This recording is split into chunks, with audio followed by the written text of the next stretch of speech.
জমে উঠেছে শেষ সময়ে ঢাকা আন্তর্জাতিক বাণিজ্য মেলা।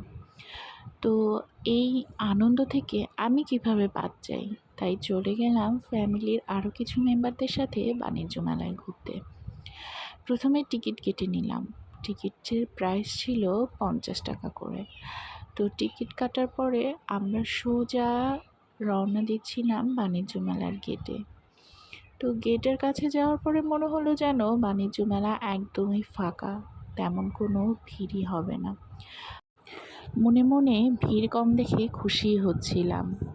শুনশান এলাকা দেখে ভাবছিলাম আজকে শান্তিতে একটু মেলায় ঘোরা যাবে। তো যেই বলা সেই চিন্তা নিয়েই ভিতরে ঢোকা। ভিতরে ঢুকতে গিয়ে গেটটা ঠিক এরকমই ছিল, সাজানো গোছানো, বেশ ভালোই লাগছিল। মনে হচ্ছিল যেন খুব শান্তি পাবো। এরপর